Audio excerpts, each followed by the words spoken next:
Sono stata anch'io bambina di mio padre innamorato.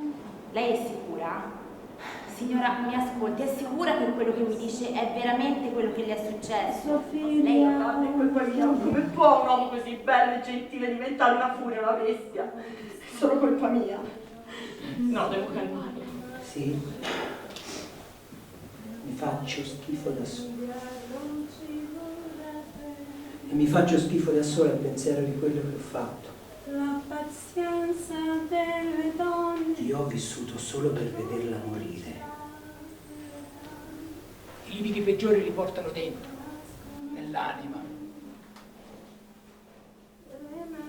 Penso che nessuno mai dovrebbe lasciarsi scivolare addosso ciò che lo ferisce, ciò che lo limita, ciò che lo ingabbia.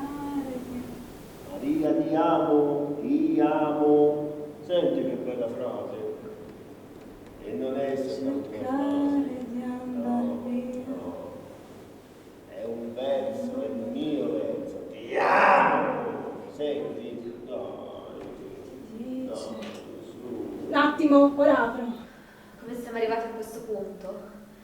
Beh, mese dopo mese, senza neanche accorgermene, mi sono trasformata nella sua marionetta. Ma lui dice, no Regina, tu sono mia, nessuno può guardare. Un attimo, ora apro.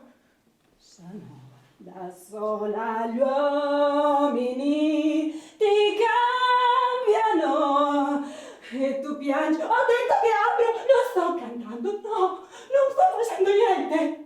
Era continua così, diceva, vedi come sono bravo però, ti picchio dai capelli, non si vede quando andare a lavorare.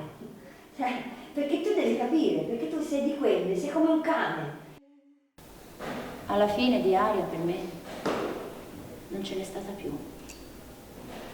Al mio funerale mio padre piangeva, mia madre piangeva. Io non sono un aggressore seriale.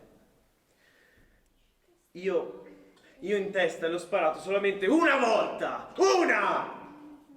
Fate tanto Santarlini di facciata, ma poi vi piace essere dominatori, vi piace conquistare fisicamente una donna.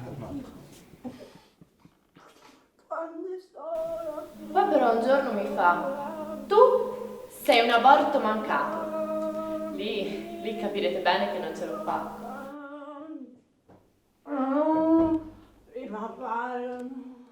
Non piango neanche quando papà si toglie la cintura e mi fa quelle brutte cose. Poi si alza, esce dallo studio e va a prendere un pezzo di torta. Mamma fa sempre la torta il sabato.